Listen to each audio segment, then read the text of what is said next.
Ei você, leitor, leitora do Portal do Holanda.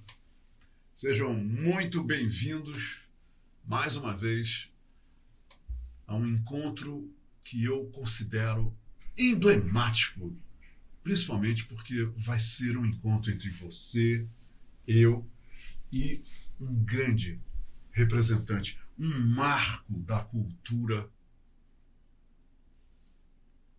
no que tange a literatura amazonense. Ele está aqui ao meu lado. E o nome dele é Tenório Teles. Tenório Teles é escritor, ele é dramaturgo, ele é crítico literário.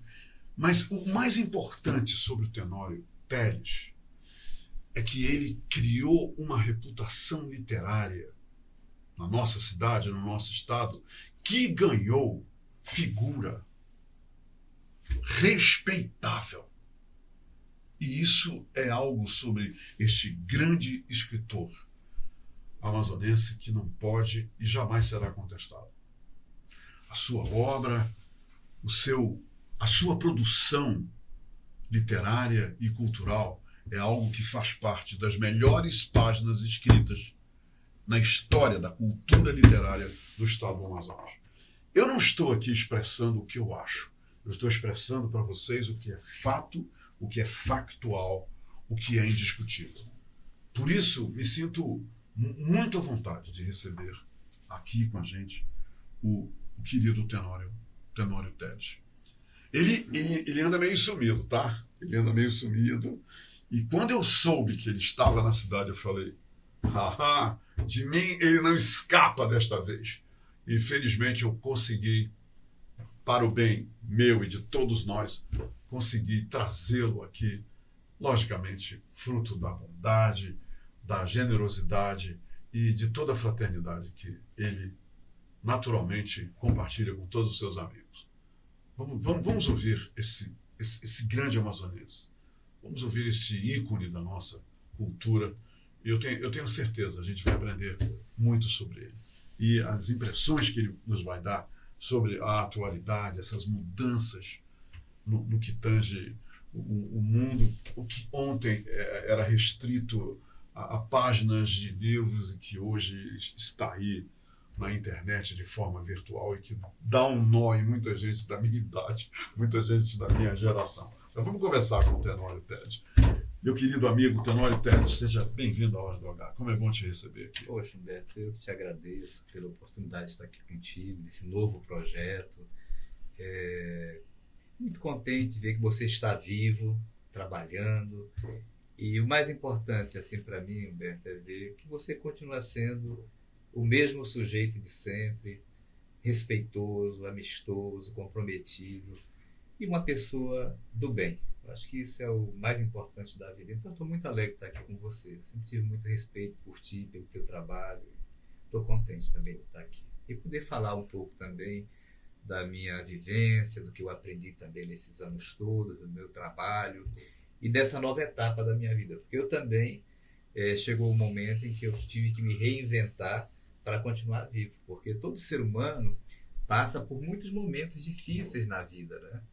E nesses momentos você tem que ter muita serenidade, muito equilíbrio e encontrar um caminho novo.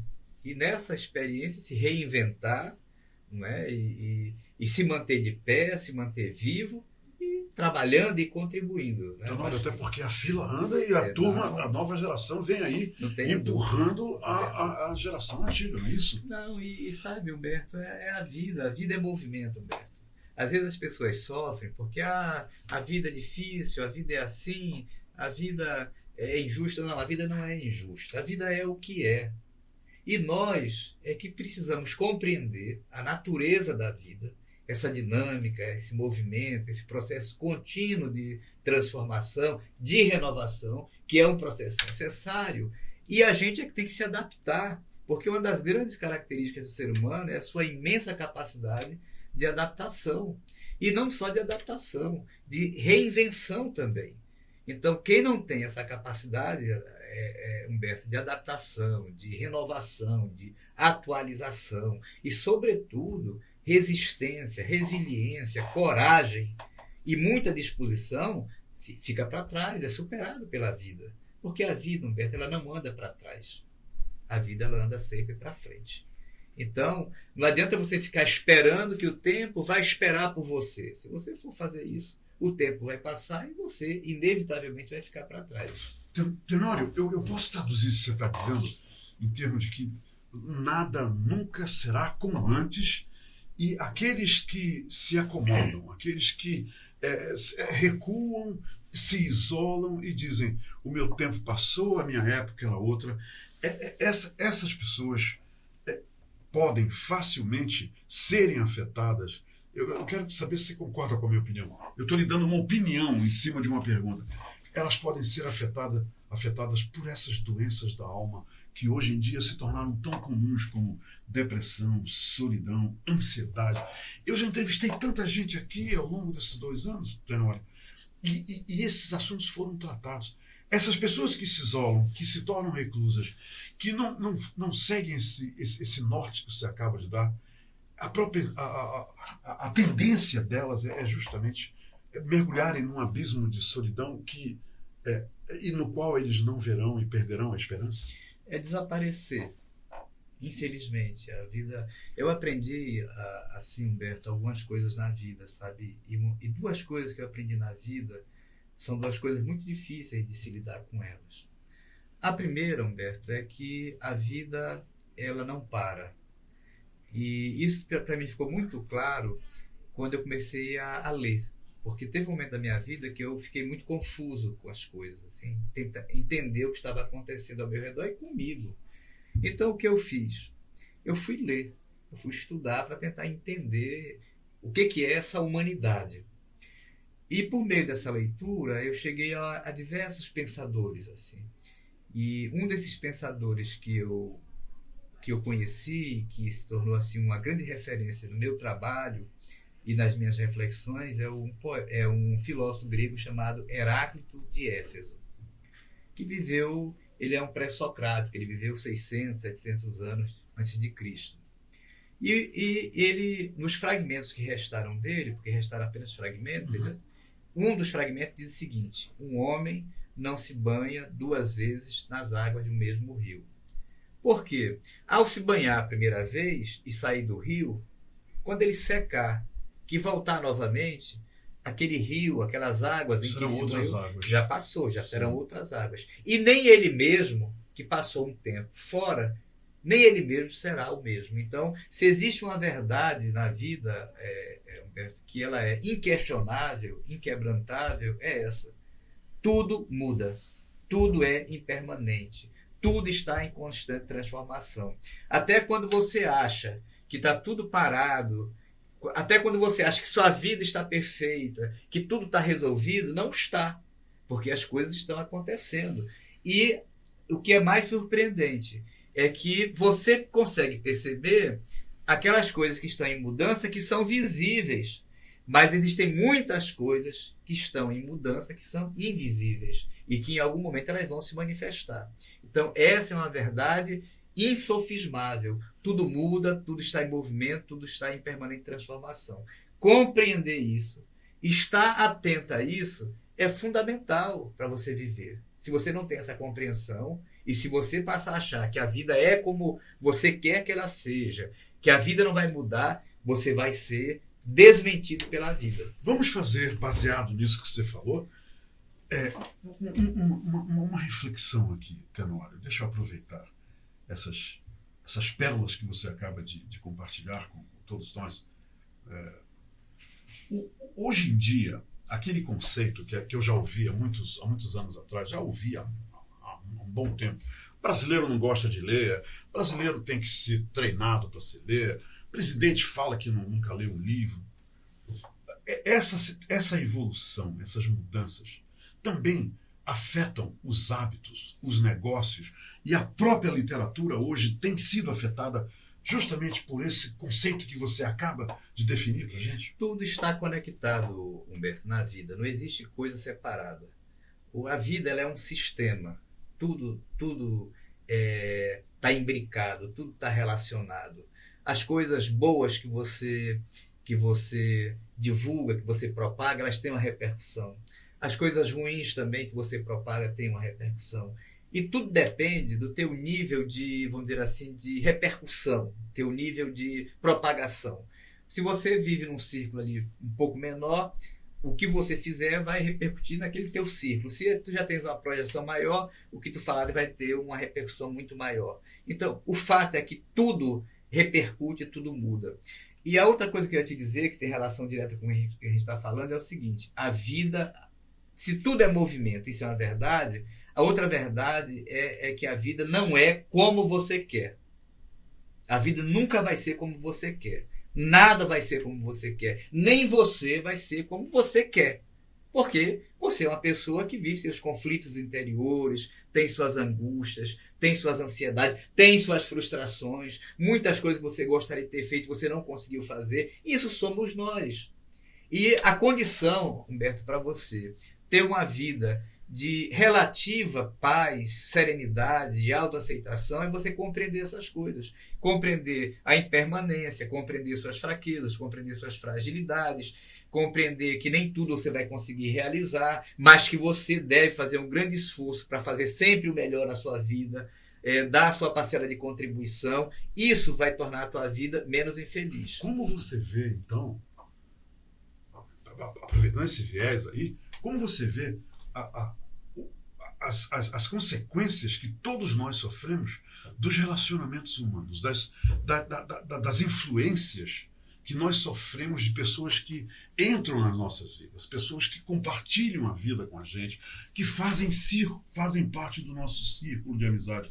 Isso tudo também contribui para essa inconstância incontrolável. Muito, e assim, Humberto, isso é inevitável, porque o ser humano ele não consegue viver sem o convívio. É impossível viver. É traumático, é sofrido, mas você precisa conviver. Agora, uma coisa que eu aprendi é assim, que existem pessoas que entram na tua vida e elas contribuem para o teu crescimento. Elas te empinam. Elas acreditam em ti, elas te impulsionam. Essas pessoas são as pessoas benfazejas. Essas pessoas são as pessoas que trazem luz para a tua vida, são as pessoas que te ajudam a crescer. E elas são muito importantes. Infelizmente, elas são raras.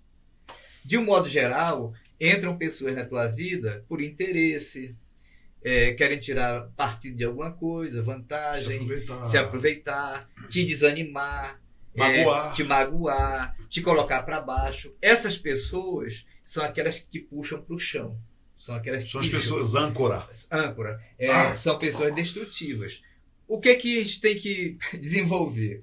A gente tem que desenvolver a malícia, uma boa percepção das coisas. E mais do que isso, é a coragem para quando perceber que aquela pessoa é uma pessoa que não tem muito para acrescer a tua vida, você já ir se afastando, já ir se precavendo, porque você vai ter problemas e é inevitável. Tirar essa pessoa da sua vida. Não é isso? Existem pessoas que são tóxicas. Sim, Uma vez eu conversei com um médico, um psicólogo, e a gente falando exatamente dessas coisas que você está falando, ele me disse assim: Tenório, tu não és obrigado a viver com ninguém que te faz mal. Eu nunca me esqueci disso, Humberto. Você não é obrigado a viver com ninguém que te faz mal. Que me faz mal. Muito bem. Então, se uma pessoa te faz mal, o que tu tens que fazer? Tu tens que te proteger dessa pessoa. Detona. Entendeu? Não é? Você tem que se afastar, evitar. Pra lá. Então, hoje em dia, por exemplo, eu adoto isso como regra de convivência. Eu respeito todas as pessoas, eu não julgo ninguém, mas quando eu tenho ali a percepção, a informação de que aquela pessoa é ruim, é uma pessoa venenosa, é uma pessoa que só pensa coisas negativas, só vive trazendo... Queira ou não queira, essas pessoas se revelam, né? Se através revelam. de atitudes, de palavras, se revelam. gestos. Por isso que eu te falei que você tem que ter a malícia e tem que ter uma boa percepção, Sim. porque ninguém precisa de prevenir. Basta você conviver com uma pessoa ali 1 hora, 2 horas, um dia, uma semana, você já percebe. Para que insistir? Claro. Entendeu? Claro. Então, hoje, quando eu adoto, até para viver a vida com um mínimo de sofrimento, porque essas pessoas vão trazer sofrimento, o que é que eu faço? Eu, pessoalmente, faço. Quando eu percebo que aquela pessoa é uma pessoa do mal, uma pessoa ruim, uma pessoa cheia de complicações, e eu me afasto. Tenório, não importa o que, a gente sempre vai ter que conviver com pessoas que te fazem mal e te fazem bem, não é? Agora você... Agora, o sofrimento é inexorável. Agora, como diz o psicólogo, você não é obrigado. Você não é obrigado. Entendeu? E se você não é obrigado, você pode deixar aquela pessoa lá, tratar bem, mas olha, tudo bem e tal. Eu já vou saindo, eu não me aproximo. Porque eu era muito ingênuo, Humberto, eu fui muito ingênuo. Durante o período que eu estive lá na direção da editora, na Valer, passei 18 anos. Todo esse tempo? 18 anos. 18 anos. Eu era muito ingênuo, eu acreditava em todo mundo, eu achava, eu tinha aquela formação cristã. Mas você estava num outro mundo, né? Você estava no mundo dos negócios, mas ingênuo. Ingênuo. Então eu paguei um preço muito alto, né? De ser enganado, de ser traído, das pessoas se aproveitarem de você. Aproveitarem. Muita gente me usou como escada, entendeu? Agora, isso foi um grande aprendizado que hoje eu uso a meu favor. Há sempre uma lição em tudo, né? Tudo. Para você tirar. Tudo, sempre uma lição. E sabe de uma coisa, Humberto, assim, porque eu também, nesse processo todo de aprendizado, eu quero viver em paz. Sim. O que eu mais quero para a minha vida é viver em paz. Até na nossa época, depois de tanta vivência, depois de tanto aprendizado, depois de tantas experiências, a gente precisa... A paz é uma coisa que naturalmente a gente almeja, não é isso? Não é, Tenório? É isso. E assim, e é por isso que eu acho que a gente tem que ser muito cuidadoso nessas relações, entendeu? A gente tem que conviver com todo mundo, evidentemente, claro. Mas as pessoas que vão privar do teu convívio mais íntimo são aquelas que você escolhe. Que você escolhe, a pessoa do mal, você para ou não para, como disse o médico, né? Exatamente. Essa capacidade é sua. Exatamente. De parar isso. E sabe uma coisa que eu pude perceber, Humberto, assim, isso foi muito doloroso para mim, é que essas pessoas, elas repetem sempre. Você diz assim, eu fiz muito isso no passado. Não, essa pessoa aqui fez o mal, mas eu acho que ela não é má, eu vou dar mais uma chance para ela. Foi um momento de fraqueza. Eu vou dar mais uma chance para ela. Não passou muito tempo, ela fez tudo de novo. Aí eu fiquei pensando... É a natureza dessas pessoas, isso algumas isso. Pessoas, eu descobri, assim, elas não conseguem fazer sem se aproveitar. Existem pessoas que são perversas, infelizmente.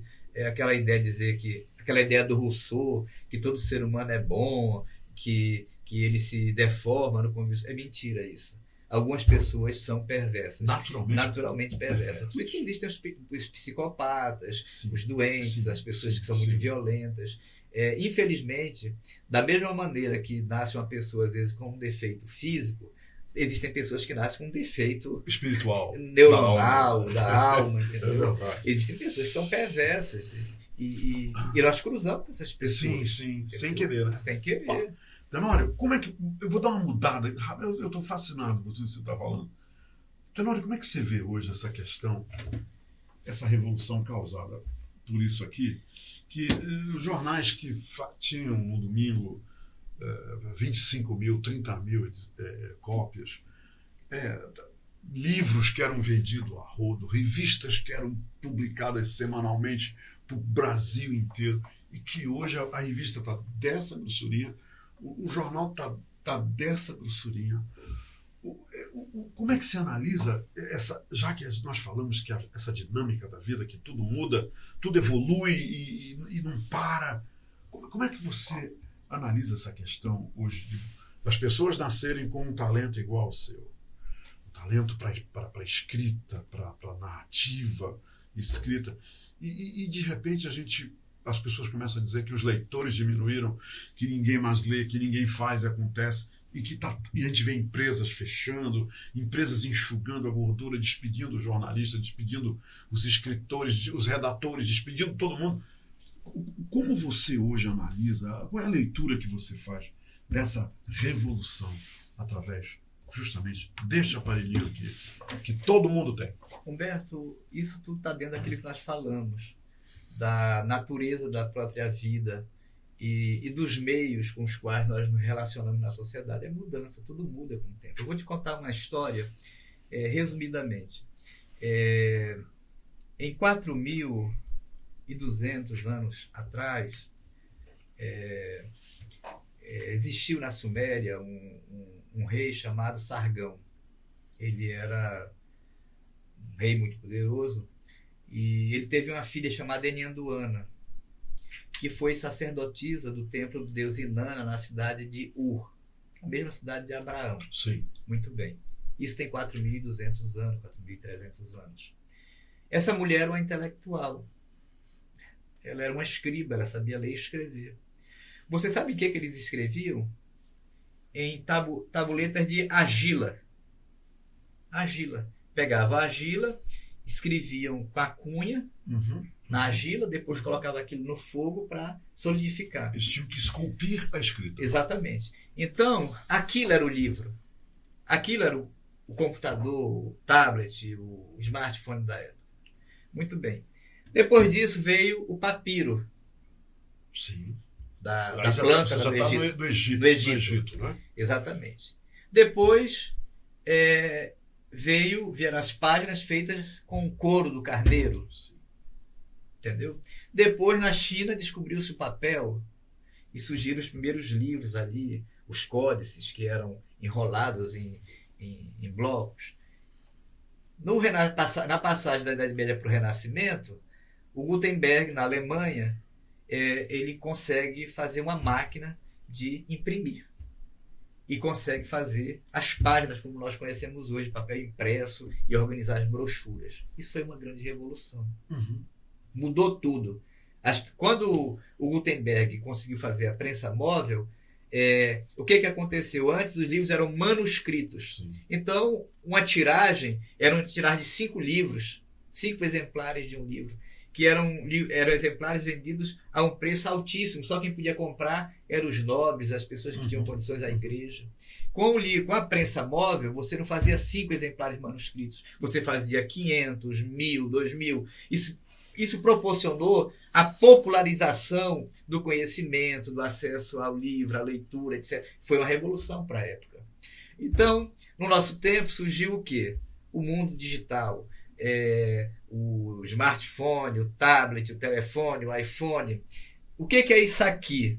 Isso aqui é a tabuleta lá de argila, isso aqui é o papiro, isso aqui é o couro de carneiro, isso aqui é o papel, isso aqui é uma prensa móvel, que você faz aqui um livro aqui dentro, você tem milhares de livros aqui dentro. Então, o que é isso aqui? É só o suporte. É só o suporte. Maravilha. Que foi mudando. Sim. Porque esse suporte por si só ele não serve para nada. Ele nada. tem utilidade porque tem o Humberto que opera dentro dele, Sim, tem sim. os livros que são escritos, Sim. tem os textos que são escritos, tem a informação que circula dentro dele. É só o suporte. A questão fundamental é o ser humano. Sempre. Continua sendo o ser humano. Sim. Entendeu? Então o pessoal se revolta contra isso aqui. Não tem por que se revoltar, isso é o suporte. E o que a mídia digital não tem culpa nenhuma. A mídia digital é um meio só. As pessoas é que têm responsabilidade. verdade. Se tem muita besteira aqui, que circula aqui dentro, muita maldade, muita coisa nociva, isso não é culpa do suporte, isso não é culpa do sistema, vamos dizer assim, de comunicação que está envolvido nisso. É o ser humano. Infelizmente, como dizia Humberto Eco, o surgimento dessas novas formas de comunicação permitiu apenas que um número maior de idiotas pudessem ter voz e se manifestar sem muitos limites. Mas não há só as coisas ruins, há as coisas boas que podem ser potencializadas por meio desse instrumento que é hoje esses suportes de comunicação. Então eu vejo dessa forma. Eu penso, inclusive, que nós deveríamos usar mais isso para divulgar as coisas positivas, as coisas boas, para suscitar um debate que ajude, que contribua para que a vida seja melhor e para que o ser humano seja melhor. Agora, isso continua evoluindo. Hein? Continua evoluindo. Esse suporte que você chama isso aqui, muito bem chamado, isso continua evoluindo. E vão surgir novas formas de suporte. Sim. Eu falava ainda há pouco ali com a Holanda sobre isso, e talvez daqui mais uns dias a informação ela caminhe no sentido do teletransporte, entendeu?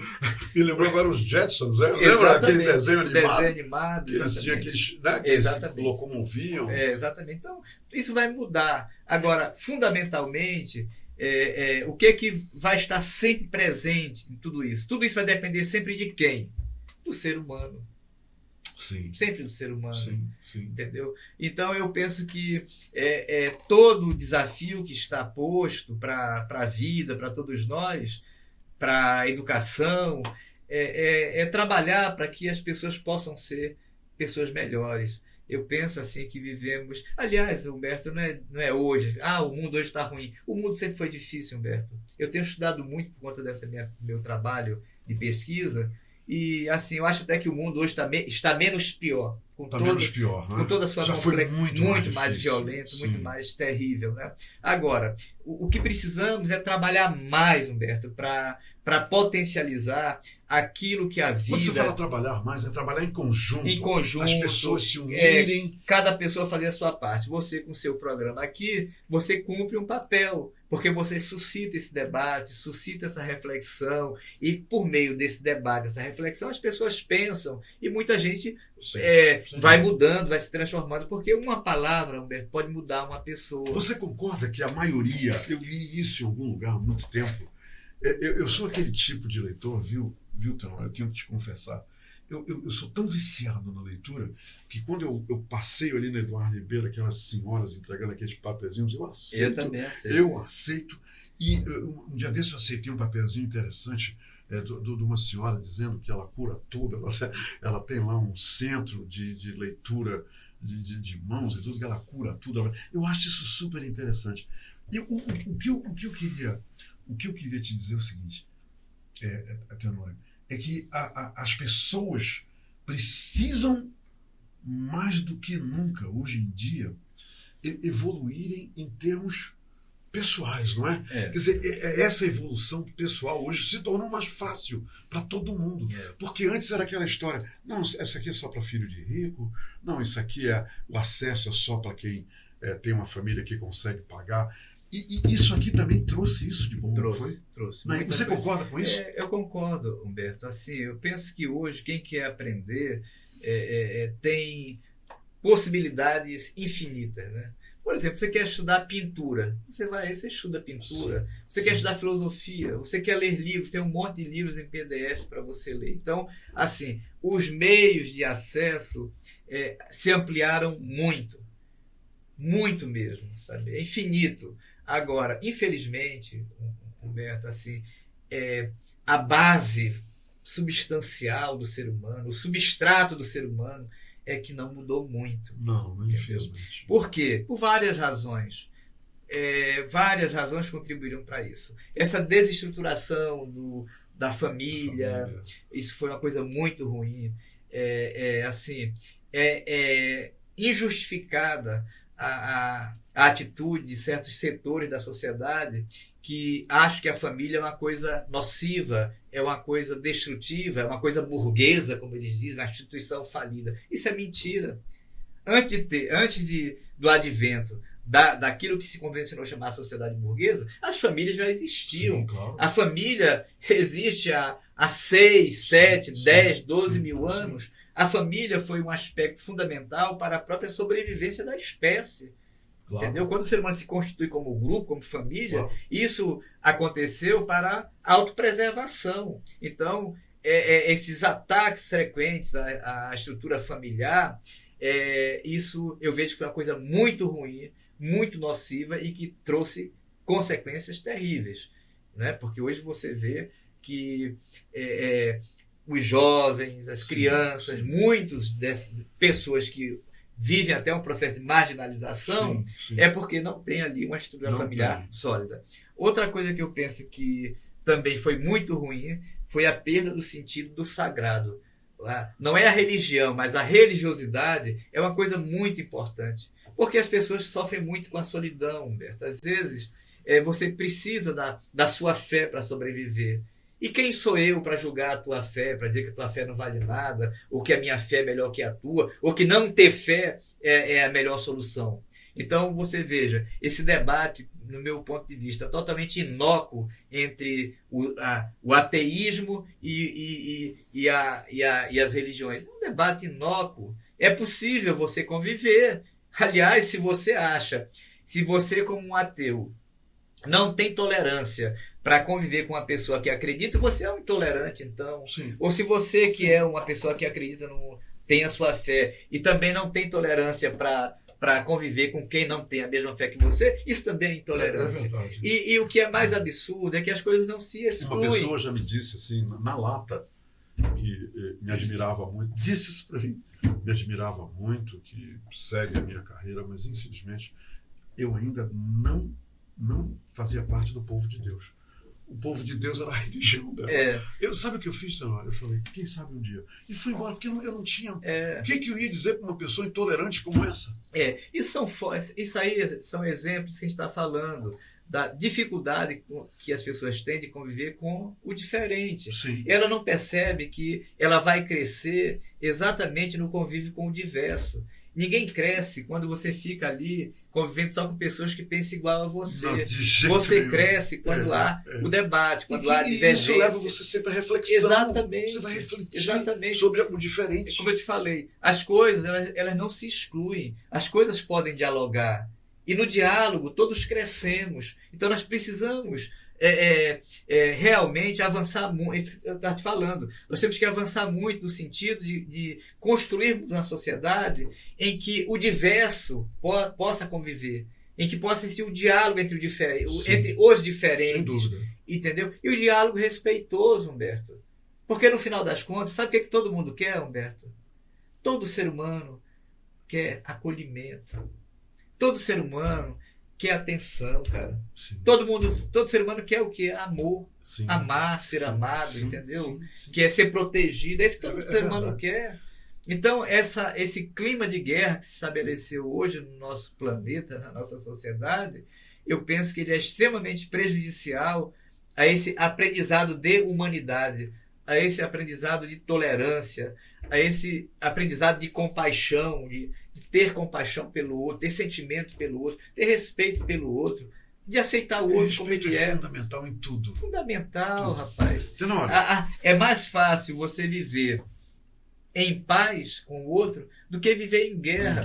E as pessoas preferem viver... Não, e não só fácil, mas prazeroso, né? Exatamente. Tem prazer na paz. Exatamente. Então, eu penso que é por isso que eu te falei que temos que trabalhar muito, Humberto. Tem muito a fazer, né? Muito a fazer. Muito a fazer. Isso todo mundo. É o professor, é o trabalhador, é a pessoa de comunicação, como você. Todo mundo pode contribuir no seu espaço de trabalho, no seu espaço de ação. Suscitando o quê? Suscitando a reflexão, suscitando o debate. E por meio desse espaço que você tem, propagando, uma coisa que eu não falei nessa reflexão que eu vou encerrar agora, propagando os bons princípios, os valores, que também é um problema da nossa sociedade hoje, essa perda dos valores. Precisamos recuperar os valores. Sim. Que valores são esses? A liberdade, o respeito pelo outro, a solidariedade, a fraternidade, a tolerância. São valores que precisam ser resgatados.